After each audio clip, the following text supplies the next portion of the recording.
Pada suatu hari Rasulullah SAW ditemui oleh malaikat Jibril. Rasul pun bertanya, "Ada apa wahai Jibril?" Jibril menjawab, "Wahai Muhammad, sesungguhnya hari ini Allah Subhanahu wa Ta'ala sedang mengobarkan nyala api neraka, dan seluruh para malaikat amat ketakutan. Mereka tidak tahu harus bagaimana. Untung aku ingat," kata Jibril, "bahwa engkau Muhammad adalah sumber cinta dan sayang Allah Subhanahu wa Ta'ala kepada alam semesta. Dengan alasan itu aku kesini, bertabaruk mengambil berkah dengan cinta Allah kepada dirimu, ya Rasulullah, ya Muhammad." Rasulullah terdiam beberapa saat, kemudian bertanya lagi, "Wahai Jibril, ceritakan padaku bagaimana neraka itu sesungguhnya." Jibril menjawab, "Wahai Muhammad, neraka itu bagaikan lubang-lubang yang terdiri dari 7 tingkat. Jarak antara satu lubang dengan yang lain ialah perjalanan 70 tahun. Lubang paling bawah adalah lubang yang paling panas." Nabi SAW meneruskan pertanyaannya, "Lalu siapakah penghuni lubang-lubang neraka itu, wahai Jibril? Sampaikan kepadaku, Jibril." Jibril menjawab, "Lubang yang paling bawah diciptakan untuk orang-orang munafik. Lubang yang berikutnya untuk penyembah berhala, lalu untuk penyembah bintang dan matahari."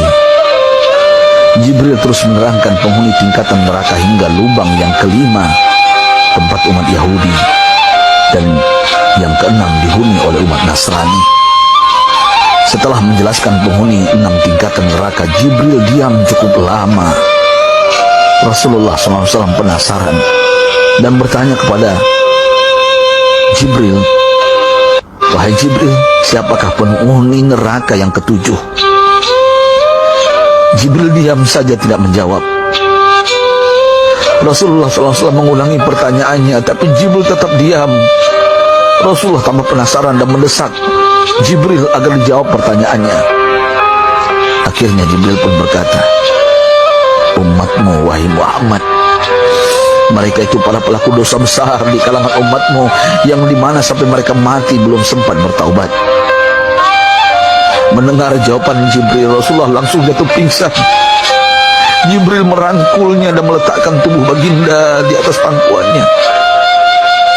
Tak berapa lama Rasulullah SAW sadar dan langsung menangis bersimbah air mata dengan terisak-isak. Rasulullah mempertegas pertanyaannya, "Wahai Jibril, apakah benar ada di antara umatku yang masuk neraka?" Jibril menjawab, "Benar, wahai Muhammad, pelaku dosa besar di antara umatmu yang belum bertaubat." Setelah itu Rasulullah menghadap kiblat dan sujud kepada Allah dalam isak tangisnya. Sesekali dengan suara pelan beliau membisikkan kata-kata, "Ummati ya Rabb, ummati, ummati, ummati." Beliau SAW tidak mengangkat kepalanya dalam keadaan seperti itu selama 3 hari 3 malam, kecuali setiap Bilal bin Rabah mengumandangkan azan, barulah beliau bangkit untuk menjadi imam, dan setelah itu kembali sujud lagi.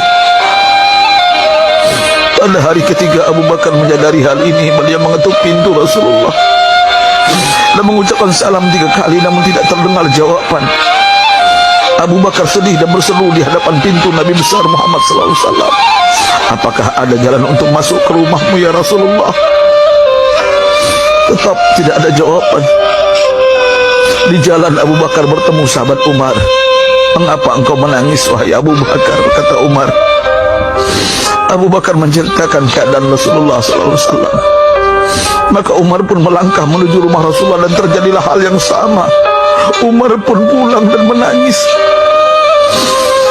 Di jalan Umar bertemu sahabat Salman Al-Farisi. Dengan terisak Umar bercerita kepada Salman hingga membuat dia amat sedih, namun tidak berani mengulangi hal yang sama.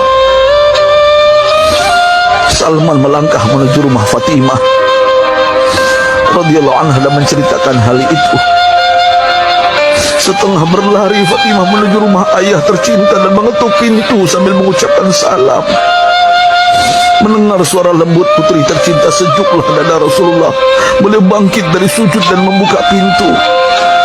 Alangkah terkejutnya Fatimah melihat Rasulullah, ayah tercinta, amat kurus dan pucat. Fatimah memeluknya lalu menangis. Wahai ayah, apa yang terjadi? Mengapa engkau amat sedih seperti ini?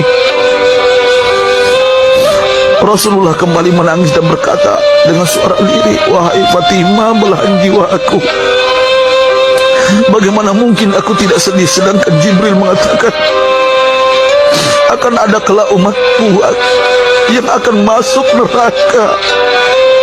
Subhanallah, betapa besar cinta Rasulullah kepada kita umatnya. Sahabatku, Rasulullah mencintai kita.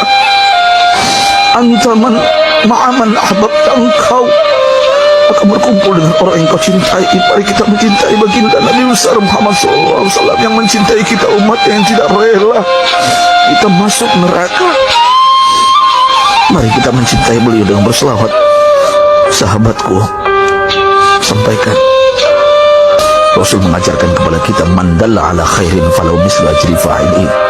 Siapa yang menunjukkan kepada kebaikan, maka dia akan mendapatkan pahala seperti orang yang mengerjakannya. Mudah-mudahan ini menjadi pahala jariah bagi kita.